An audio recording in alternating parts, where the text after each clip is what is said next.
This is The Post Up with DJ Trice. I'm running my mouth on everything hot in sports, news, drama, and whatever is blowing up the timeline. Let's get into it.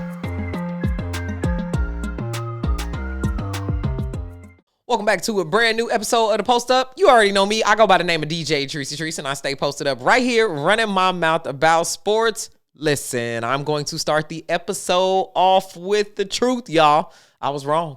100% in my predictions for the WNBA finals.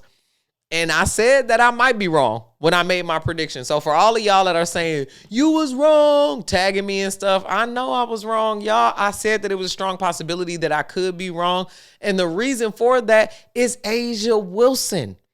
Let's not pretend like this girl is not the cheat code, not the GOAT. Now, the only reason that I said I thought the Phoenix Mercury actually stood a chance was because they had more rest. They had been playing really well, and I thought that they could surprise the Aces. We already knew what kind of team the Aces could be. We didn't know what kind of team Phoenix could be in the finals. They played exceptionally well in the playoffs. A lot of people in the comments said that they let out all their gas on eliminating the Minnesota Lynx. 100%. That could be true, y'all. That absolutely could be true, but the Aces really showed out. Nobody thought there was going to be a sweep, except for hardcore Aces fans who probably believed that from the beginning of time, believed that they were going to get a championship. But y'all got to admit, these girls pulled up from going from 14 to 14 to winning a championship is crazy. A'ja Wilson is the greatest player of all time right now for the WNBA. I saw a graphic online that compared her to Maya Moore, and her numbers are slightly higher. Pulling a team like that, creating a dynasty, which is officially unlocked with the Aces winning their third title in 4 years. We got a dynasty on our hands, which is exciting for women's basketball, y'all. We remember what the comments were like. We remember what it was for the Lynx. You know what I mean? We remember all of these things, but A'ja Wilson and the Las Vegas Aces are rock stars. The Raiders played yesterday. The Aces were in the building, and all the comments were saying they wanted A'ja Wilson to suit up to be the quarterback because she's the only winner in the building. Imagine that. Imagine men getting on the internet and typing that in and saying, she available, we want her to be the QB. And they actually know who A'ja Wilson is. Shouts out to, I'm going to give them the hand clap. That was an exceptional performance from the Aces. They did not let them get one game. Didn't take their foot off the gas for 1 second. And when Satu Sabally went out injured, it was pretty much a wrap for that entire series. But that does not take away from A'ja Wilson's flowers, y'all. MVP, regular season MVP. Co-defensive player of the year, which we don't know what a co is, and we're not even going to compare her numbers to Elena Smith here because we just going to let her get what she got, all right? So, MVP, DPOI, okay? Got the championship, also finals MVP, all WNBA all-team, first team. I mean, there is just no other way that you couldn't think that A'ja Wilson is her.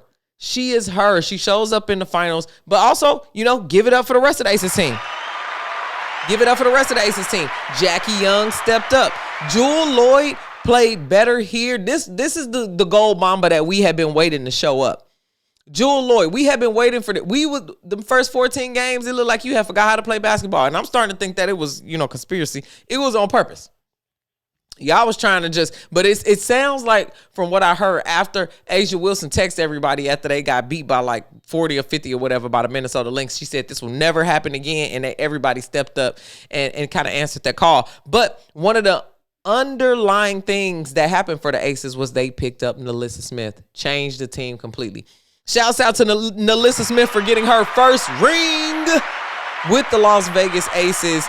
And man, leaving that Dallas team, which I'm sure she thought going into that season that they were going to have a much better season that they had with Paige Beckers, her two moms, NaLyssa Smith, and Dejanay Carrington.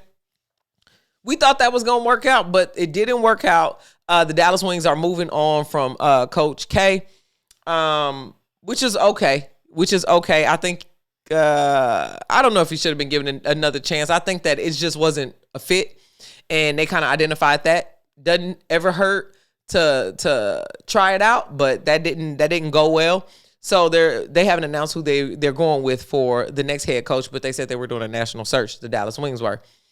But NaLyssa Smith going into Vegas is and doing as well as she did, not just riding the bench and, you know, helping out here and there or wherever she can, but literally being one of those players who's making a lot of defensive plays, as well as putting some points on the board every now and then. So, you know, NaLyssa Smith was on my prize pick slip, okay? She did really well.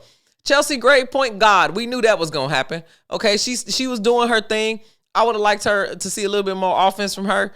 I'm a little salty because I would have won $197 on my prize picks fantasy that day if she had had over 6 assists, which I thought was easy for her. Easy money, Chelsea Gray, but no, she had like 4.5, so I only won like $14, which made me mad because it was a Flex Friday if you aren't following my prize picks fantasy picks. I got 5 on it, so I always bet $5 on the games because that's the cool thing for me to do. Anyway, so I was a little saucy with Chelsea Gray, but she has been doing her thing, y'all. Chelsea Gray has been doing her thing. Also, Dana Evans of the 219, okay, from Gary, Indiana. From Gary to Glory is what the Jordan brand posted for Dana. This is her second ring. A lot of people were saying she was on the bench. She was overrated, but she won a ring with the Chicago Sky with Candace Parker, another GOAT, okay? She won a ring with the GOAT. Now she with the other GOAT, and she winning rings. Dana Evans went crazy one game in the finals. I think she scored 28 points or something like that, if not 30. Five 3-pointers. Like, come on. Dana Evans was doing her thing. So big shouts out to her. The whole Aces squad, really. Jackie Young being Jackie Young. She always gonna ball like that, but I don't want to discredit her. She did a really, really great job of just helping close out the series. So the Las Vegas Aces are 3-time champions. 3-time champions for this franchise. And I couldn't be happier for them because it's a great model for other teams to kind of follow. Especially we haven't seen a dynasty in a minute, right? With the WNBA since the Minnesota Lynx. So it is time for us to have a superstar player with a bunch of other superstar players. The Las Vegas Aces are rock stars. So congratulations to them. Congratulations to A'ja Wilson. I mean, back-to-back finals MVPs is insane. She averaged nearly a double-double through the finals. Just dominance on both ends of the floor. A'ja is officially in that GOAT territory. Not to mention, she's also got some Olympic gold, okay? She's also a great leader. Her A1s that she put on after that was fire. It was fun seeing Bam there. Let's transition into the boo heard around the world, okay? Everybody is happy that the Aces won. Not everybody, because let's not forget, the finals game was in Phoenix. So these Phoenix Mercury fans hadn't seen a playoff game in a minute. They got the playoff series there, and they thought their team could at least get that one win on the floor, but they got swept. So, no, 2 losses at home. But after the game, the fans stuck around so that when Cathy Engelbert got up there to hold up the trophy, everybody booed. The fans united for 1 minute. I could hear people booing outside my apartment complex.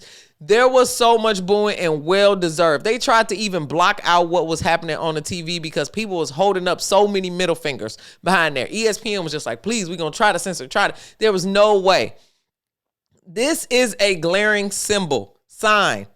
You have lost not only the players' trust, but you've lost the favor of the fans. Adam Silver, do something different. And you too. I mean, I got something to say about what he said about the NBA.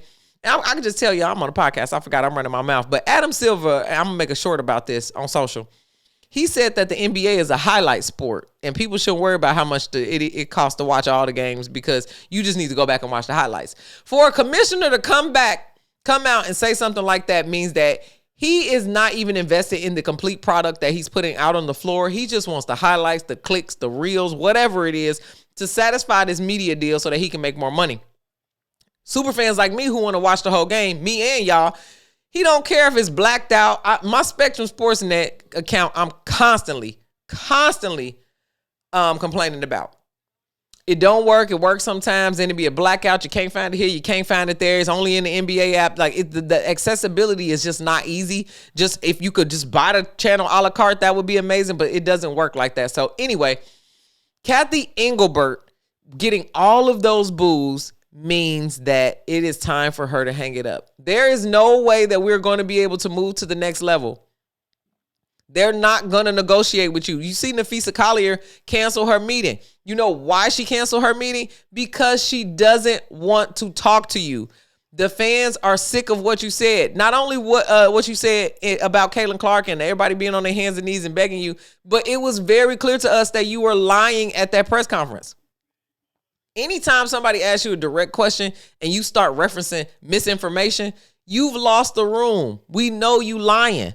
So, Cathy, I would be surprised if she can make it into the next season. If I were the WNBA players, I would lock out and just demand that she be changed, because there's no way that there's going to be accountability and leadership if Cathy continues to stand up there and lie and gaslight all of us and pretend like none of this is happening. Everybody has been complaining multiple times about the refs. When what happened to Cheryl Reeve, she get fined, she do all of that. Now you want to listen and make a statement. It's like you're only listening. Only losers complain about the refs is what she said.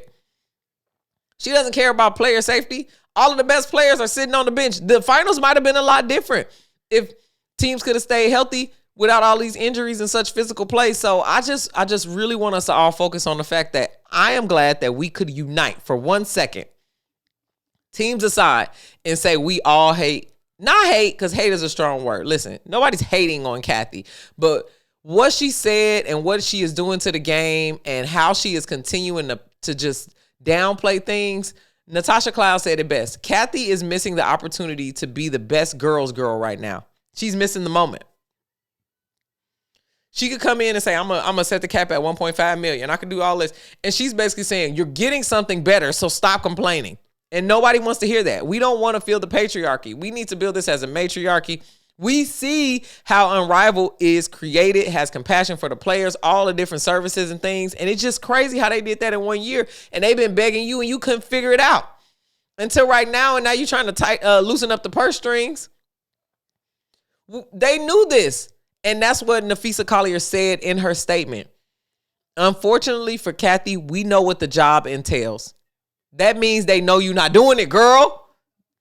So standing there in that emerald green suit, ready for your day in Emerald City, will not save you. It will not save you. Them players is not wanting to do that. And really, you just need we need a complete culture shift in the WNBA. Because before Juju get here, we done already got Paige and Caitlin here, and nothing has changed. They all got on pay us what you owe us t-shirts. Girl, you should be embarrassed. You should already figured this out so that when this top talent came, this media deal that you are so proud about can actually have players who are excited to play and put a product that we're all proud of out there. So that's all I'm talking about there. The Liberty, the New York Liberty, I don't know what they feeling right now, but watching that back to back, a lot of people in my comments have been saying, oh, I'm sure Kelsey Plum is mad that she left. It's like, no, I don't think so. I think Kelsey Plum left knowing that she was going into a new role as a leader, and that came with some risks, which means that you might risk losing your first year. You might risk losing your second year in a rebuild, trying to get your... But when you are that girl, let me explain this something to y'all real quick. When you're that girl, you deeply feel that you're that girl on the inside, right? And new opportunities come for you to prove to yourself that you're that girl, you're not going to shy away from it. You're going to step up and rise to the occasion. That's what fierce competitors do. So, no, I think KP is good where she at, and we're going to see a different version of KP because there was a lot she learned about not only herself, but about being a leader and all of the different things and playing with a different team and with a different coach and all of that. And I don't really think she's going to have a lot of remorse. I think she's happy for her sisters who won that, but they kept most of their core. She knew what could happen. She knew that could happen. But going out and finding out if you are that number one option versus already knowing you're the number 4 option somewhere is totally different. And if you can't level with that, you probably not that girl. You've probably never been that guy. And that's okay. Nobody's saying everybody needs a 2 or 3 or 4 or 5, 10. 10s matter, okay? People on the bench, Kia Stokes, okay? They put her in for defense only. I ain't never even seen a girl shoot the ball. She still matters. But what I'm saying is when you're a Kelsey Plum and you know you're a main character, you want to go out and see if you could be a main character. You team up with another person like De'Arca Hambry, who is also that girl, and proving that every single day. And you get together and you create something wonderful. So that's what I think KP is on, and that's my final verdict there. Do you think that A'ja Wilson is officially a part of the GOAT conversation? Drop your comments and let me know your thoughts on the overall final series. I do wish we had more games, but after watching them games, you like, we could see a sweep coming after game 2, to be quite honest. That third game, I thought for sure they was going to get. Then once Satu got out, it was just the epic slide. And what do you think about Cathy Engelbert? Do you still trust her to lead the league? Do you think she's going to do the right thing? Or do you think she is going to step down? Stepping down always don't mean nothing bad in my opinion. Sometimes you stepping out the way so that the league that you've been working to build can actually get to the level that you wanted it to get to. Because once you start being the distraction, can't get nothing done. Now you got the players all angry because of stuff that you said, and then you lied about saying it. That's what I'm saying. Listen to the press conference. It's in my last episode. If you had the chance to, if you didn't have a chance to catch that episode, I put the whole thing that she said in there. Y'all, it has been a week. NBA is back on. The MNBA is back on. We got college hoops. NFL is on. I am going to be running my mouth much more here, especially through the end of October. I'm going to try a new format. So make sure you lock in right here. Send this podcast to a friend that loves to hear a bunch of just sports commentary. You know I'm going to have a lot to say about the social implications as well here. So I'm not just giving you a lot of sports facts. I'm also educating you on what's happening on the outside of it and a little bit of the stuff that's happening on social media because I am a comment warrior. Okay? Thank you so much for tuning in to this episode of The Post Up. You already know me is DJ Trice. Make sure you follow me on social media at DJ TRICEYTRICE. Shouts out to all my homies at Revolt, and I will see y'all on the next episode. All right, that's a wrap on The Post Up. I ran my mouth, said what I said, and now it's your turn. Drop a comment, share it, and come back tomorrow, because I'm not done talking. And make sure you follow me on social media at DJ Trice. That's at DJ TRICEYTRICE. I'll be posted up here, y'all.